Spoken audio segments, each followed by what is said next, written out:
Shavua Tov, mes très chères dames, cette vidéo n'est réservée que pour les femmes uniquement, comme toujours. Alors, il est vraiment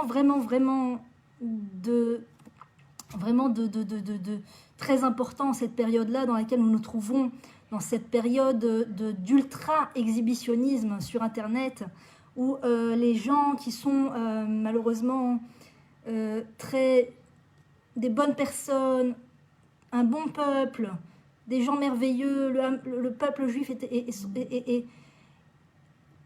compte des personnes extraordinaires, mais malheureusement ce contact à Internet sans filtre, malheureusement a un impact dévastateur sur la femme juive, sur les hommes juifs aussi d'une autre manière, mais sur la femme juive dans sa pudeur, elle est atteinte, elle est la cible du serpent qui s'appelle Internet et qui va toucher sa pudeur, parce que les forces du mal savent très bien que la pudeur de la femme juive est ce qui va amener la délivrance finale. Le premier temple a été détruit à cause de l'impudeur des femmes juives qui marchaient dans Jérusalem, comme c'est écrit dans les prophètes, qu'elles marchaient dans la rue comme ça avec des talons, et elles marchaient d'une façon où elles étaient maquillées dans la rue, et elles attiraient le regard. Et donc, c'est ça qui a été à la base de la destruction du premier temple. Et à partir de là, quand le temple a été reconstruit par la suite, il n'y avait plus la présence divine dans le temple. Donc c'est quelque chose il y a eu un changement malheureusement à cause de cette faute, de l'impudeur de la femme juive, qui était très apprêtée à l'extérieur de la maison, d'accord, qui marchait dehors comme elle marche sur un podium, et à l'époque, il n'y avait pas les photographies et la photographie comme aujourd'hui, mais elles étaient appréciées, regardées, elles attirent le regard, et tout ça, ça a été destructif. Alors j'aimerais lire un texte vraiment très important du Tanakh du prophète Malachi. Vos paroles ont été violentes contre moi, dit le Seigneur, mais vous dites, en quoi avons-nous parlé contre toi? Vous avez parlé ainsi. C'est une chose vaine de servir Dieu. Que gagnons-nous à observer son culte et à cheminer tristement dans la crainte de l'Éternel Tsevaot? Et à présent, nous estimons heureux les impies. Vraiment, ils sont solidement établis, ceux qui font le mal. Oui, ils ont tenté Dieu et ils sont demeurés sains et saufs. Cependant, les adorateurs de l'Éternel s'extortèrent mutuellement. L'Éternel écouta et entendit, et un registre de souvenirs fut dressé devant lui en faveur de ceux qui craignent l'Éternel et qui respectent son nom. Ceux-là seront un trésor pour moi, dit l'Éternel Tsebaot, au jour que je prépare. Je les protégerai comme un père protège son fils qui lui est soumis. De nouveau alors, vous verrez la différence entre le juste et le méchant, le serviteur de Dieu et celui qui ne l'aura pas servi. Car le voici venir ce jour brûlant comme une fournaise. Impies et ouvriers d'iniquité seront tous comme du chaume en ce jour qui vient, et ce jour qui vient va les consumer, dit l'Éternel Tsebaot. Il n'épargnera d'eux ni racines, aïe aïe aïe, ni rameaux, aïe aïe aïe.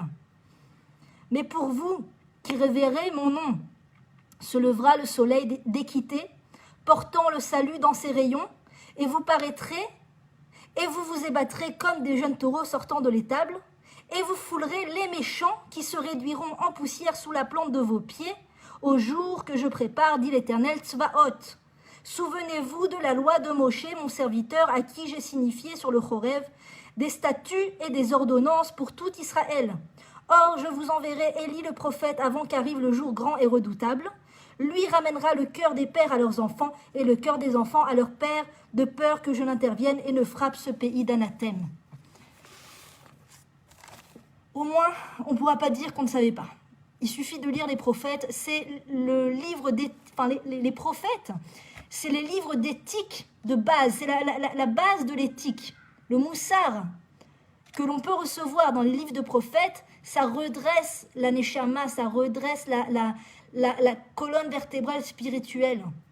Ça remet les idées en place. On lit les passouk, tu lis les phrases et tu prends à cœur et tu te tu prends les choses à cœur et tu es concentré sur ça et tu prends les choses à cœur et tu es sauvé si Dieu veut. Tu es sauvé parce que tu ne peux que choisir le bon chemin après avoir lu la parole d'Hachem. J'aimerais aussi vous lire un petit exemplaire, un livre extraordinaire pour les femmes qui parlent hébreu. Nehemanut la Hachem. Nehemanot la Hachem. Ça s'adresse aux femmes juives du Rav Yaakov Israël Lugassi, qui est extraordinaire et très chazak, mais chazek meod. Et il nous dit que Noach, qui otra raïti tzadik les fanaï bador azer, Noach, dans la Torah, il est dit qu'en sa génération, c'est le seul parmi toute sa génération qui a trouvé grâce à Hachem. Il était arrivé à l'âge déjà super avancé de 480 ans, et c'est le seul parmi toute la terre entière qui a trouvé grâce à Dieu, aux yeux de Dieu. Parce que sa génération était complètement aspirée par le vol et les relations interdites. Tout ce qui concerne la frivolité, tout ce qui concerne l'impudeur, tout ce qui concerne l'exhibitionnisme, tout ce qui concerne le fait de se montrer quand on est une femme mariée, de se montrer aux yeux de tous et de se mettre très, très en valeur et beaucoup de se maquiller, beaucoup de se photographier. Tout ça, c'est ce qui s'appelle arayot. Tout ça, c'est arayot. Ça commence là. Que des hommes tombent sur nos photos et nous voient, et nous regardent, et nous observent, et qu'elle est belle, et comme elle est belle, et mon Dieu qu'elle est belle, et elle est toute jeune, elle a l'air toute jeune, qu'est-ce qu'elle a, elle est belle, qu'elle est belle. D'accord. Donc ces gens-là, ils étaient complètement dans ce niveau de relation interdite et de frivolité. Ils étaient complètement absorbés par la frivolité. Et Noach, c'est le seul qui n'est pas tombé dans ces fautes-là, qui n'est pas tombé. Et il était très fort. Parce que dites-vous bien que tout le monde entier allait dans le sens inverse et que lui, il a tenu, il savait que ce n'était pas droit aux yeux d'Hachem et il ne faisait pas comme les gens de sa génération. Il ne faisait pas comme eux. Il ne les suivait pas, il ne se laissait pas entraîner par leur manque de pudeur, par leur frivolité, par leur envie. Allez, ça va, lâche-toi, ne sois pas extrémiste, ne sois pas si sérieuse, ne sois pas si prise de tête, tu sais, il faut se lâcher un peu, c'est une grande mitzvah d'être dans la joie, il faut être plus joyeuse, plus... Et c'est quoi, veut dire quoi? Ça veut dire quoi, être plus joyeuse? Ça veut dire quoi, être plus joyeuse, si c'est pas faire la volonté d'Hachem? Si pour une femme, être joyeuse, c'est de se montrer aux yeux des autres, c'est une joie qui est très éphémère et qu'elle n'a pas fini de se montrer, que c'est déjà la fin pour elle.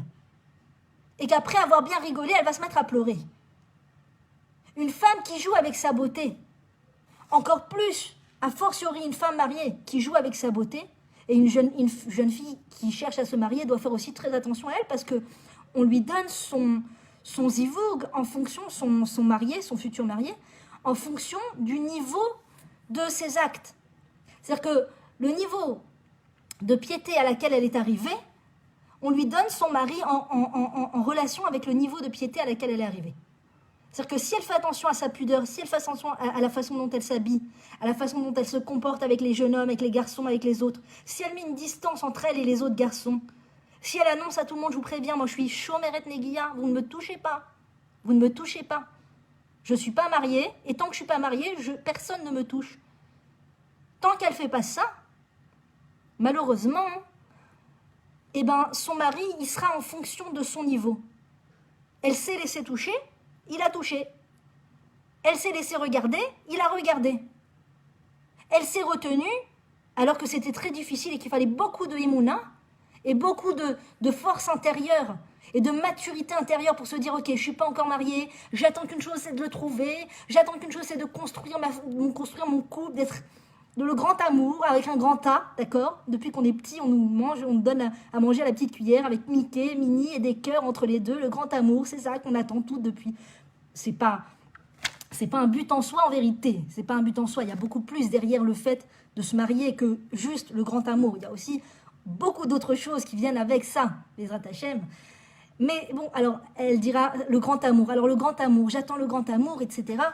Eh bien, eh bien, dans ces moments-là, on peut tomber dans la faiblesse de se dire, mais je ne l'ai pas encore trouvé, donc il faut que je me montre, il faut que je sois au top de ma forme, il faut que je me montre, et même si c'est pas pudique, comment je m'habille, que je mets des pantalons, que je mets des choses que j'ai pas le droit de mettre, c'est pas grave, parce que de toute façon, je suis pas mariée, donc il faut bien que je le trouve, donc il faut bien que je l'attire, et si je l'attire pas et que je suis pas attirante, il va pas venir à moi. Et ça, c'est un manque de foi en Dieu. Ça, c'est un manque de foi en Dieu. Quand Dieu t'a mis dans le ventre de ta maman, il a prévu exactement avec qui tu allais te marier. Exactement avec qui tu allais te marier. 40 jours avant que le fœtus ne soit dans le ventre de sa maman, il est déjà prévu avec qui elle va se marier.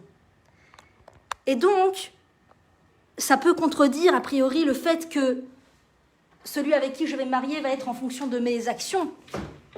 Mais non, ça ne contredit pas du tout la chose, parce que Dieu peut prévoir un certain homme pour toi, et faire en sorte que cet homme va passer tout un processus où il va entendre des choses qui vont le renforcer spirituellement et il va se protéger.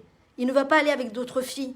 Il ne va pas être frivole. Il ne va pas être, léger d'esprit.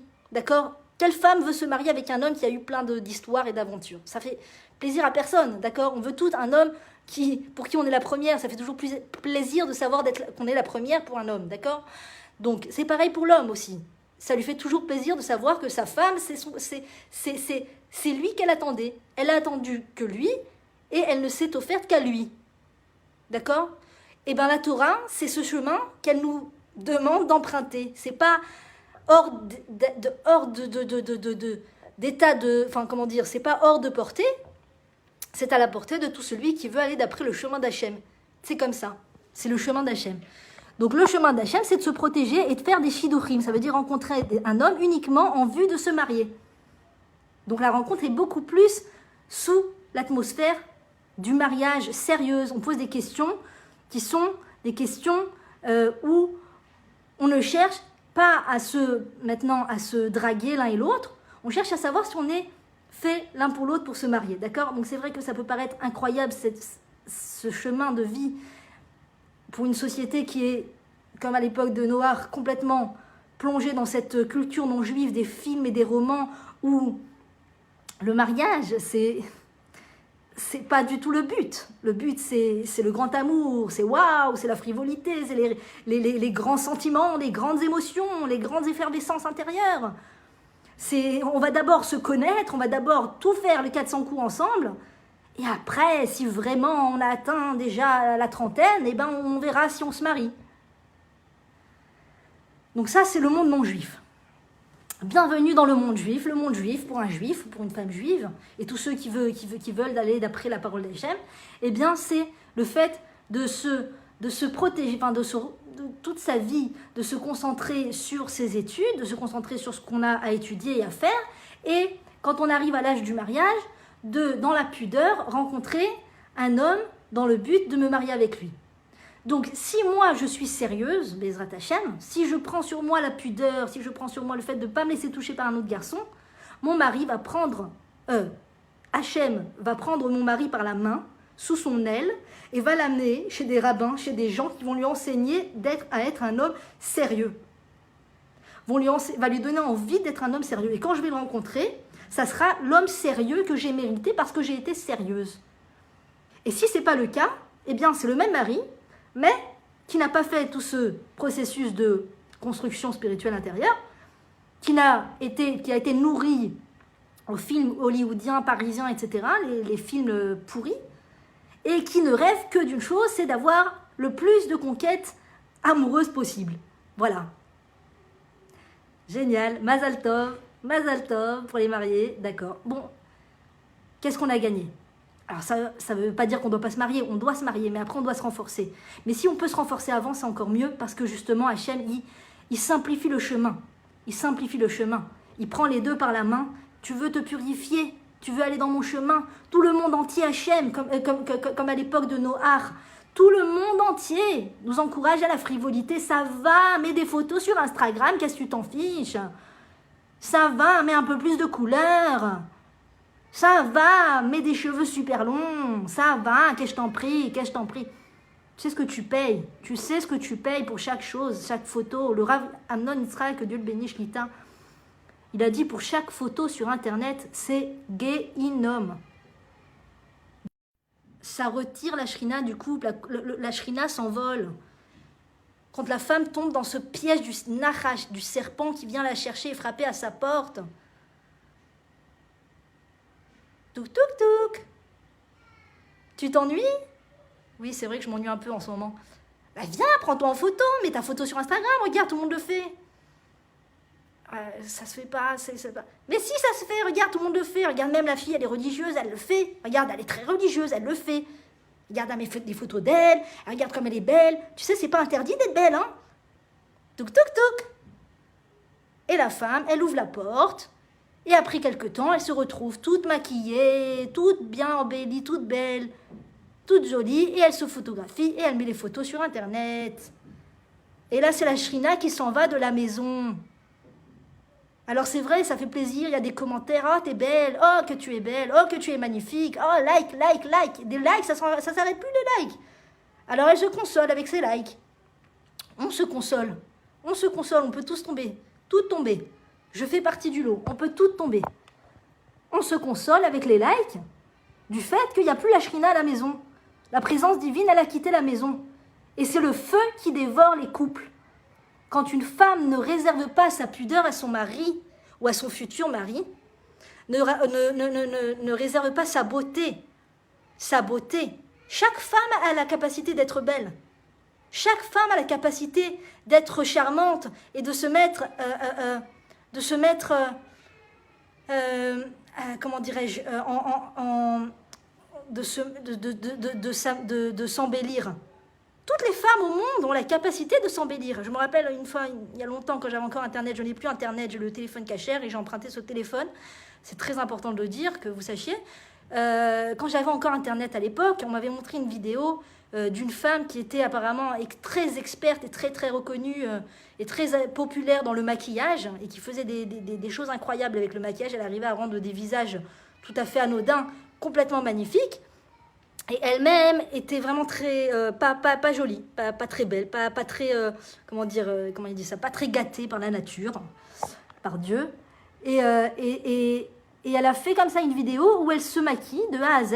Et à la fin, tu vois la tête, on dirait une mannequin suédoise. C'est-à-dire que la fille, elle est horrible, mais horrible aux yeux du peuple, des gens.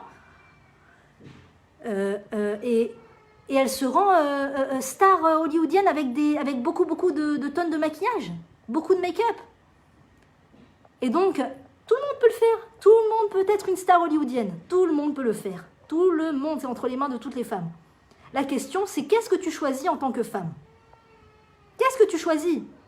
Mad Boucheret, Ezederech Atrotsalaleret. Dans quel chemin tu veux aller, ma fille? Devant toi, j'ai mis la vie et la mort. Qu'est-ce que tu choisis? Qu'est-ce que tu choisis, la vie ou la mort? La vie, c'est la pudeur. La vie, c'est la discrétion. La vie, c'est quand on te propose et quand on frappe à ta porte de venir te photographier et de t'interviewer et de mettre ta photo sur des flyers et de mettre ta photo sur les journaux et tout ça et que tu dis non, le rabbin ne me permet pas. J'ai posé la question à un rabbin et il ne permet pas de mettre des photos. C'est frustrant. C'est frustrant. Tu aurais pu avoir du feedback, tu aurais pu avoir mettre des étoiles dans les yeux des autres et tout. Non. D'accord, elle se retient. La femme pudique qui choisit la vie se retient. Imevateret, elle se retient. Et j'ai mis devant toi la mort aussi. J'ai mis devant toi la mort. Ça veut dire que la mort, elle vient frapper, elle est très aguicheuse. Très aguicheuse, très, très sympathique, bonne ambiance, musique. Elle est très perfectionnée pour refroidir. La mort, le serpent, le Satan, l'ange de la mort, le Yetzer Hara, il est très aguicheur, très pernicieux et très vicieux. C'est juste une photo. C'est juste une photo. C'est rien du tout. Regarde, tout le monde le fait. Regarde, si tu fais pas, t'es nul. Si tu fais pas, t'es un loser. You are a loser. C'est exactement ce qui s'est passé à la période de Noach.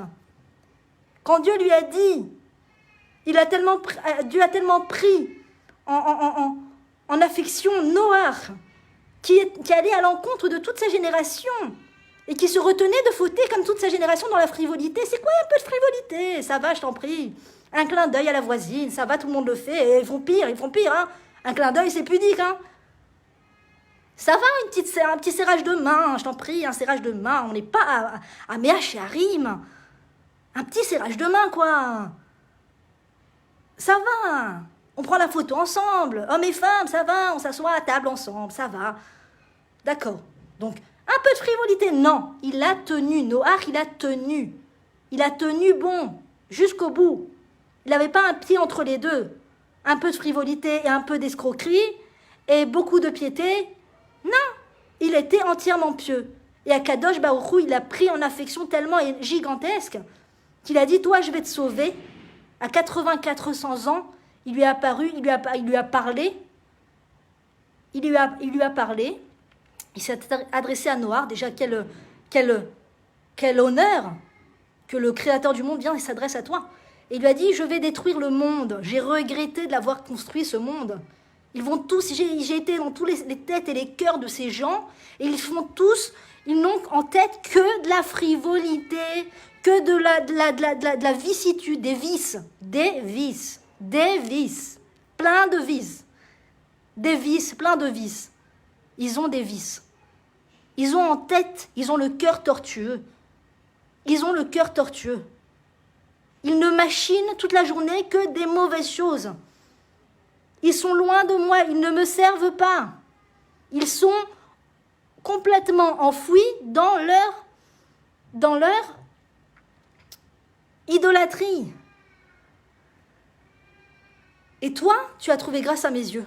Toi, je t'ordonne de construire un bateau, une arche gigantesque, où tu pourras faire entrer toute ta famille et des animaux pour sauver les espèces.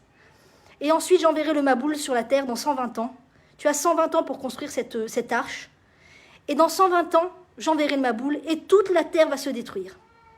Et pendant 120 ans, Noach va se mettre à la tâche et va avec ses fils construire l'arche de Noé, si connue. Et tous les jours, chaque fois qu'il met un morceau de bois, en plus, avec un clou qui cloue un morceau de bois, chaque morceau de bois qu'il met, il y a un petit bonhomme qui vient et qui lui dit, c'est quoi? Dieu m'a parlé, je construis une arche pour me sauver moi et ma famille, car il va envoyer dans 120 ans un Maboul. Pars! Le Maboul! Mais laisse-moi rire! Toi, le vieux là, 480 ans, en train de construire une arche, Dieu t'a parlé, mais t'es fou! Mais regardez ce fou, je vous en prie, il est fou, il est extrémiste, ce bonhomme est extrémiste. Et chaque planche de bois, et il lâche pas, il ne démord pas, il ne s'éloigne pas d'Hachem, il continue dans le chemin d'Hachem. Et tous les gens viennent de sa génération, viennent et passent devant lui. Tous les gens qui passent, il y en a toujours un pour aboyer, toujours un pour ouvrir le bec, toujours un pour dire c'est quoi? Qu'est-ce que tu fais? T'es extrémiste. Et lui, il ne démord pas, parce qu'il sait que Dieu est avec lui. Et il sait que la parole de Dieu, c'est du béton. Et il a préféré trouver grâce aux yeux d'Hachem que de trouver grâce aux yeux de sa génération. C'est ça, la particularité de Noach qui a fait que Dieu l'appréciait tellement. Et le sauve de ce Maboul, c'est qu'il a préféré trouver grâce aux yeux d'Hachem que de trouver grâce aux yeux de toute la société. Aux yeux de toute la société. Un peu de musique, ça va. Allez, danse. Il n'y a pas de méritza. Mais si, il y a une méritza. C'est ça une méritza, c'est pas une méritza. Allez, danse. Mais les danses sont filmées. Ah, c'est pas grave. T'es extrémiste, alors pourquoi t'es venu au mariage? Ben pour dire Mazal Tov. Il faut tenir. Tu connais la loi. Hachem t'enseigne la loi. Partout où tu vas aller, il va te tester sur ta loi. Partout où tu vas aller, tous les jours où tu te trouves, il va te tester. Pour voir si tu tiens la loi. Je t'ai enseigné la cacheroute. Bon, iré, on va te tester, on va voir si tu manges cachère comme il faut. Je t'ai enseigné la pudeur, on va voir si tu tiens. Et si tu tombes, alors que tu as voulu tenir, mais tu t'es laissé, ça a été plus fort que toi, tu es tombé, ça ne veut pas dire que c'est terminé. Ça ne veut pas dire, c'est pas comme les jeux qu'on nous a mis dans la tête, game over avec Mario et Luigi, game over. Il n'y a pas de game over avec Hachem. Pardon. Il n'y a pas de game over avec Hachem. Akadosh Baruch Hu, il met beaucoup d'espoir dans ses enfants. Il a beaucoup d'espoir dans son peuple, beaucoup d'espoir que son peuple se reprenne et continue à avancer et à se renforcer dans la loi et dans la mise en pratique de la loi. Et dans la crainte du ciel et dans le fait de se battre contre la terre entière, enfin intérieurement, pas face à face avec les gens. Il faut aimer les gens, il faut aimer le Ham Israël, bien entendu. Mais se battre intérieurement pour ne pas descendre, pour ne pas couler, pour ne pas régresser. Et une personne juive, elle est tout le temps testée par Hachem. Est-ce que tu vas régresser? Je vais me mettre dans une ambiance. Une ambiance. Oh, les gars, un instant, excusez-moi. Hop là.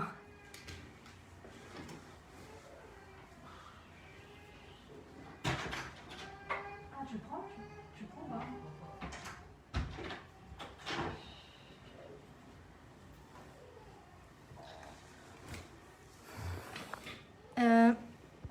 Hachem, il te met dans une ambiance exprès. Je vais te mettre dans une ambiance vacances. Je vais te mettre dans une ambiance maintenant cool. Alors là, on a tellement taffé toute l'année que là, maintenant, on va se reposer. Enfin, on va se reposer. Ça veut dire quoi, reposer? Un juif ne se repose pas. L'ambiance chemise Tahiti, couloulou, là, les noix de coco avec la paille, les petits palmiers qui bougent dans le vent, c'est pas juif. Les vacances, c'est pas juif. Ça veut dire quoi? Ça veut pas dire que tu peux pas prendre de vacances. Mais ne crois pas que tu vas te reposer de Dieu. Ne crois pas que tu vas aller dans un endroit où tu peux enfin te reposer d'Hachem. Toute la vie, c'est un moment de... on est venu pour se maîtriser. Tu vas en vacances, tu fais attention à la cache-route. Tu vas en vacances, c'est pas parce qu'il y a des activités maintenant, hommes et femmes mélangés, que tu vas participer. Mais j'ai payé. Et alors tu veux être doublement pigeon? Tu veux payer de ton argent et payer spirituellement?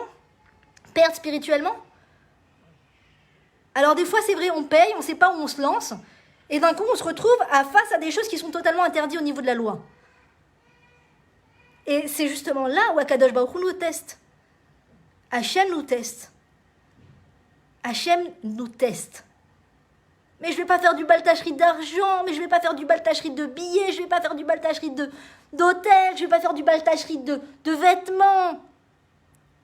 Il vaut mieux du baltacherie de vêtements que du baltacherie de crainte du ciel. Si tu portes ce vêtement, tu outrages celui qui t'a créé. Mais j'ai payé très cher. Alors justement, plus tu as payé cher, la récompense est en fonction de l'effort, nous disent les maximes de nos pères. Je crois que c'est dans les maximes de nos pères. La récompense est en fonction de l'effort. Ta robe t'a coûté cher, plus ta robe t'a coûté cher, et que tu t'en débarrasses parce que tu as compris qu'elle n'est pas du tout pudique, tout en plus pseudo-pudique, des fois c'est pire, pseudo-pudique c'est pire encore. Ça veut dire tu as cru que c'était pudique, mais c'est trop.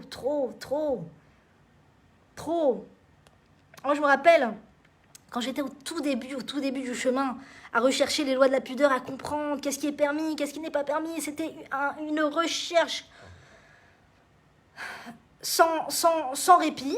Et c'était une période où j'avais beaucoup d'événements, le mariage de ci, le mariage de ça, Baruch Hashem, et donc je devais acheter des robes qui vraiment qui sont d'occasion, qui sont pas d'occasion, mais des robes pour l'occasion justement. Et donc j'avais mes choix de l'époque, mes magasins d'époque qui n'allaient plus du tout avec ma nouvelle compréhension et connaissance de la pudeur. Et donc j'allais dans des magasins étant censés être pudiques, et puis je voyais des robes pailletées de la tête aux pieds, pailletées, ou des plumes de la tête aux pieds, ou des trucs super beaux, super stylés, genre pudiques parce que ça recouvre le corps, mais c'est pas pudique. Enfin, à l'époque, je savais pas si c'était pudique ou pas. Et je me rappelle, j'avais posé la question au Rav par SMS à l'époque, Shalom Kvod Harav, est-ce que c'est pudique les paillettes? Et il m'avait dit, ça dépend. Combien de paillettes, de quelle couleur, si c'est quelques paillettes ici, quelques paillettes là, qu'est-ce que... ou si c'est tout qui est pailleté. Il m'avait dit ça dépend. Ça dépend. Et donc, c'était pas clair pour moi. Il y avait cette robe, c'était la seule que j'avais réussi à trouver qui était plus ou moins pudique, où toute la jupe était pailletée, argentée. Pailletée, argentée. Et tout le Shabbat, j'ai porté ça. Et j'ai été dans la synagogue du Rav, justement, à qui j'avais posé la question.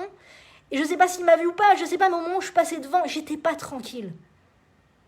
Je dis, c'est trop, toute cette jupe entièrement pailletée, argent, c'est tellement attirant, ça. Je l'ai porté le Shabbat, j'ai tellement culpabilisé, à la fin, je l'ai jetée, cette robe. Je l'ai jetée. Et l'autre robe que j'avais mise, qui était couleur peau, comme ça, pailletée, donc ça recouvre toute la peau, mais c'est couleur peau. Couleur peau, c'est complètement interdit. Une personne qui porte un vêtement couleur peau, c'est comme si qu'elle n'est pas habillée. Et ça, je ne savais pas. Et j'ai retrouvé les aimants et les photos de cette soirée-là, et je me suis mise à les... J'ai pris un feutre noir et j'ai tout fait au feutre noir. Elle m'a dit, mais arrête, on dirait une arabe. J'ai dit, je préfère ressembler à une arabe que ressembler à une païenne ou ressembler à une fille des rues à Chamishmor. Donc j'ai fait du feutre noir sur toutes ces tenues, je les ai balancées. Et maintenant, c'est fini, ces tenues. C'est fini, je sais très bien que c'est pas ça que je vais mettre pour aller à une soirée.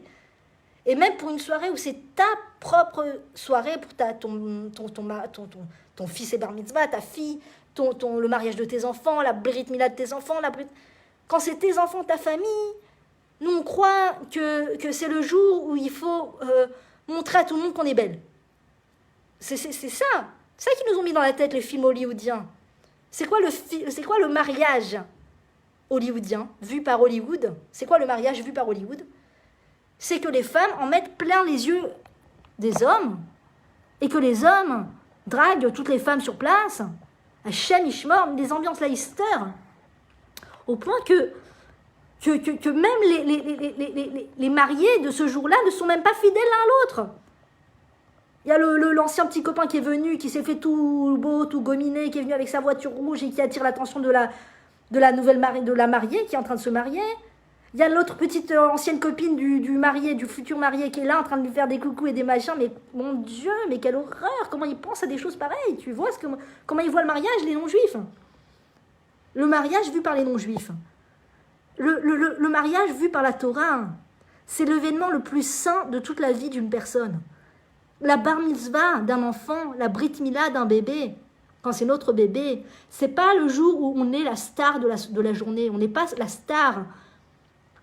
On n'est pas censé se vêtir d'une façon où tout le monde va dire « Ah, c'est la mère. Ah, c'est la mère, c'est la belle-mère. Ah, quelle tenue.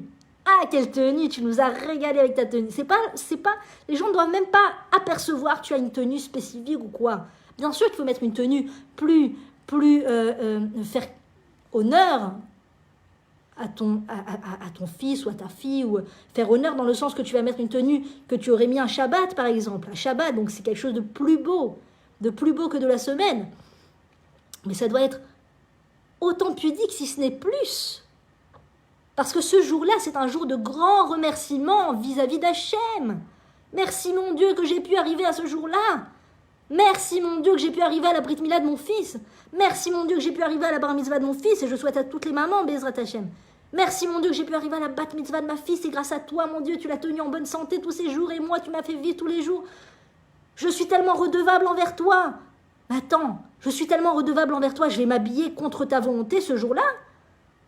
Ah non, justement. C'est le jour par excellence. Le jour où tu fais la chalaké de ton fils. Ou les 3 ans où on doit couper les cheveux. C'est le jour où tu dois faire preuve de crainte du ciel, d'une crainte du ciel encore plus importante que d'habitude. Avancer encore plus dans la pudeur ce jour-là. Il y a un grand mauvais penchant, il y a un grand penchant, un grand Yetzer Hara, un grand mauvais penchant ce jour-là, qui fait tout oublier, qui fait oublier Hachem. Les invités, le photographe. D'ailleurs, le photographe, il faut vraiment y aller mollo avec les photographes parce que... il y a tellement, ça veut dire, au bout d'un moment, on a l'impression que la photo, c'est la star, c'est le but en soi de la soirée. C'est pas le but de la soirée, la photo. D'ailleurs, j'avais posé la question à un Rav, justement au Rav, par rapport aux photos, si on pouvait photographier les enfants, et il m'avait répondu à leur insu. Ça veut dire sans qu'ils le sachent, parce que ça quand tu photographies des enfants, ça c'est pas éducatif de photographier des enfants sans arrêt, de leur demander de poser, de poser. Et souris, et pose, et fais comme ça, et tiens-toi, et mets ta robe, ta petite robe comme ça avec les fleurs. Allez, tiens ta robe comme ça avec le bouquet, et souris. Maintenant, assieds-toi sur la chaise. Maintenant, mets-toi avec ton copain, avec ta frère, avec ta soeur. Vas-y, tiens la main maintenant, tournez-vous de 3/4, faites un grand sourire. Cheese. Allez, maintenant, tout le monde regarde. Maintenant, allez, tout le monde regarde. C'est pas éducatif du tout. Ça les fait sortir de leur enfance, ça les fait sortir de leur naïveté, de leur humilité propre à l'enfance. Ça fait rentrer beaucoup d'orgueil. Beaucoup d'orgueil. Énormément. Énormément d'orgueil, ces histoires de photos. Alors, une petite photo par là, une petite photo par-ci avec les parents, c'est tout. Pas besoin de plus. Pas besoin de plus. Allez, les inviter en gros, comme ça, voilà. Allez, c'est tout. On n'a pas besoin d'un paparazzi toute la soirée. Et en plus, du côté des femmes qui photographient et qui filment les danses, ça c'est interdit complètement par la Torah. On n'a pas le droit de filmer les danses des femmes. Si on met une méritza, si on met justement un mur portatif pour séparer entre les danses, c'est donc que c'est interdit pour des hommes de voir les danses des femmes, de voir que les femmes dansent entre elles. C'est quelque chose qui attire énormément le regard, qui fait partir la shrina. Il n'y a plus de shrina, il n'y a plus de présence divine. Quand les hommes observent les femmes danser, on est dans le monde de la frivolité, des mélanges, du tohu-bohu. On n'est plus du tout dans la sainteté, là. On sort de la sainteté. On sort complètement de la sainteté. Donc il est interdit de filmer les danses des femmes parce qu'après, forcément, il y a des hommes qui vont voir ces vidéos. Le mari, enfin le khatan du jour qui a été le mari de ce mariage-là, il va voir les vidéos au bout d'un moment. C'est pour qui les vidéos? C'est pour les mariés. Après, il y a la famille, alors il y a le tonton qui va voir, il y a le beau-père qui va voir, le beau-frère qui va voir. C'est complètement interdit pour une femme de se faire filmer quand elle danse. Donc s'il y a des caméramans au moment des danses, c'est interdit de danser. Donc les jours de grande simcha, de grande sainteté, il faut faire extrêmement, encore une preuve d'encore plus grande mesure justement de sainteté. Et se retenir encore plus. Et là, Kadosh Baruch Hu, il te bénit. Il te bénit. Il donne à ton fils bar mitzvah, Bezrat Hashem, la construction spirituelle, la réussite dans la construction spirituelle, ce qui est le plus important, le bon chemin à suivre, les bonnes connaissances, les bonnes influences. Il éloigne de lui les mauvaises influences.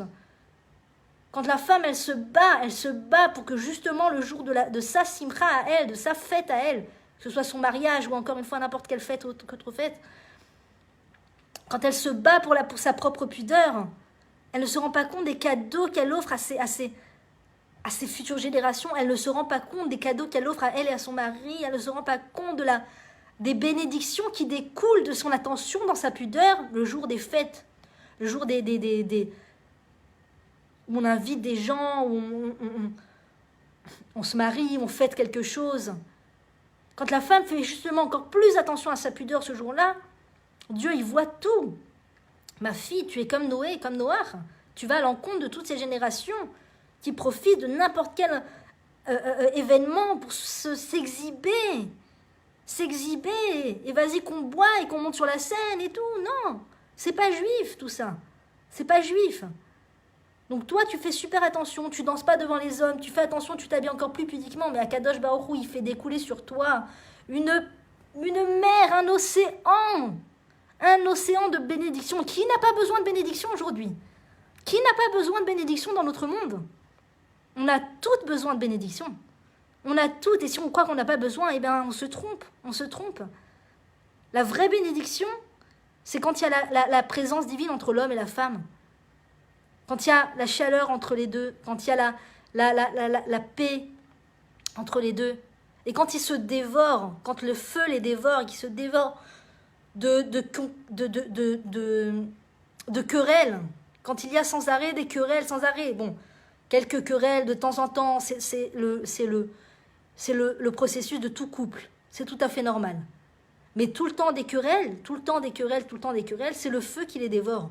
Et la femme doit faire très attention à voir si elle n'a pas quelque chose à faire au niveau de sa pudeur, à se renforcer au niveau de sa pudeur. Et c'est ça qui aide le plus, qui retire le feu.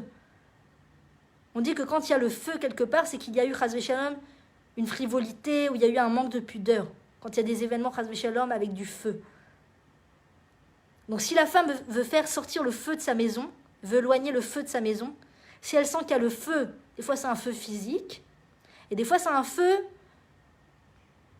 un autre feu, une autre sorte de feu. Chaque femme sait quand il y a le feu ou il n'y a pas le feu. Des fois, c'est une autre sorte de feu, une autre sorte de feu. Je sais pas moi, genre une voisine qui vient tout le temps. Coucou, il y a quelqu'un? Salut, t'es là? Oui, je suis avec mon mari. Ah, bah justement, c'était à ton mari que je voulais parler. Salut. Il est où ton mari? Ah, il faut que je te raconte la dernière. Mais ah bon? Mais là, tu vas raconter la dernière à mon mari? Ça s'appelle le feu. Le feu. Une voisine qui vient et qui tape la discute avec mon mari, genre c'est son meilleur ami. C'est le feu. Donc quand on veut faire sortir ce feu de la maison, d'accord? Ou que le mari il parle avec des femmes, ou qu'il a... après. Ça s'appelle le feu. Pour faire sortir ce feu-là, la femme, elle doit se renforcer dans la pudeur. Elle doit être comme Noach. S'en fiche du monde, du message du monde. Ne pas prendre en considération ce que les gens disent de sa tenue. Parce qu'elle sait qu'elle a besoin de bénédiction dans sa maison. Elle a besoin d'éteindre ce feu. Il faut que ce feu s'éteigne. Et pour éteindre un incendie, il faut qu'elle soit courageuse et qu'elle prenne sur elle le fait d'être pudique à la volonté, comme Hachem le désire, comme il faut, d'après la règle, pas à moitié, pas à peu près, pas...